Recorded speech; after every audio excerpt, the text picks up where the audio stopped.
je pense que, sincèrement, par rapport à ce scrutin de 18 octobre 2020, qui est un scrutin illégal, anticonstitutionnel, illégitime au regard de manque de volonté de la population guinéenne d'y adhérer. Je pense que les résultats qui en sont sortis sont autant, je dirais, invalides que illégaux. Donc, à partir de là, pour moi, il faut aplanir tout cela, repartir sur des bonnes bases, sur des bases légales, démocratiques, à savoir revenir à la Constitution de 2010. Et pour ça, je pense que nous avons besoin de l'unité, d'une unité nationale entre les Guinéens, sans parti pris, hein, entre aussi les hommes politiques, parce qu'il faut le savoir, hein, Alpha Condé est un homme coriace. Et aucun d'entre nous aujourd'hui, en tant que président de parti politique en Guinée, ne pourrait tout seul aller lutter contre lui. Nous sommes d'accord sur la crise. Quelles sont les solutions? Alors, pour moi, aujourd'hui, j'ai gagné l'élection. Peut-être qu'on peut invoquer l'illégalité de ce scrutin, mais j'ai une légitimité qui s'en est sortie. N'oubliez pas aussi qu'en 2010, au premier tour, j'ai gagné 44%, lorsqu'Alpha n'avait que 18%. J'ai une certaine légitimité.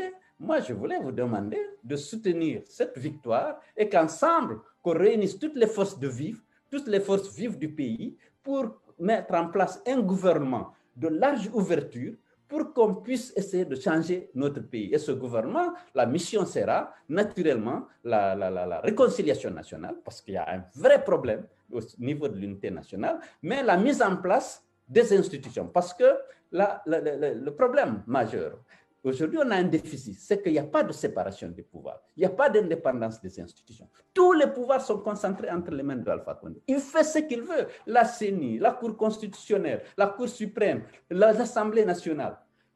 Tout est entre Alpha ne peut pas tolérer une contradiction. Or, s'il n'y a pas la séparation des pouvoirs et l'indépendance des institutions, il ne faut pas rêver, il n'y aura ni démocratie, ni état de droit, ni protection des droits humains. Alors moi, la solution que je viens proposer, et je demande que vous l'examiniez, qu'aujourd'hui j'ai une certaine légalité, parce que cette élection, croyez-moi, je l'ai gagnée, je peux vous fournir toutes les pièces données, et ils ont changé la nuit du lundi et la journée du mardi, ils ont changé les PV. Alors, ce que je voudrais dire au Premier ministre Cellou Dalein, il est vrai que ça fait plusieurs années qu'il se bat de façon démocratique pour être à la tête de notre pays. Mais aujourd'hui, je pense qu'on est dans une situation extrêmement difficile, compliquée, et qu'il faut absolument l'union pour battre Alpha Condé. Mais ce que moi je voudrais lui dire aussi, avec tout le cœur, hein, on ne peut pas battre Alpha Condé avec le jeu d'Alpha Condé. Nous savons très bien que Alpha Condé a toujours triché. Il s'est toujours maintenu au pouvoir par des jeux antidémocratiques. Moi, je pense que M. le Président Cellou Dalein ne doit pas faire le jeu d'Alpha Condé. Sinon, à défaut, il risque de devenir comme Alpha Condé, c'est-à-dire être combattu par les autres partis politiques.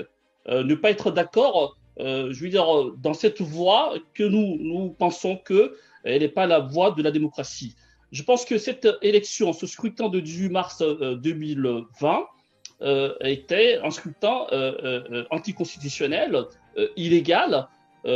Donc les résultats qui en sont sortis sont autant illégaux que non valides.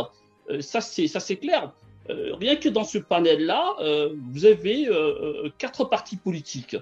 Sur les 4 partis politiques, il y en a 3 qui le disent bien, qu'il faut aplanir tout ceci. Il faut, pour qu'il y ait une union sacrée contre Alpha Condé, il faut que nous ayons une transition civile et ensuite organiser des élections libres, transparentes, acceptées de tous. C'est cela la démocratie. Moi, je pense que si Monsieur le Président Cellou Dalein va dans ce sens-là, je pense qu'il aura toute la Guinée derrière lui et que la démocratie, c'est cela aussi. Hein. On peut gagner comme on peut perdre par rapport au choix du peuple. Et je pense que si lui, il estime vraiment qu'il a l'adhésion de toute la Guinée ou une partie de la Guinée et qu'il a confiance en peuple de Guinée, je pense qu'il doit accepter que nous soyons tous ensemble pour combattre Alpha Condé et ensuite organiser de nouvelles élections qui seront, je veux dire, transparentes et acceptées de tous. Sans quoi, je pense que il sera aussi isolé qu'Alpha Condé et il sera aussi combattu qu'Alpha Condé parce que la voie qu'il emprunte là, ce n'est pas une voie démocratique.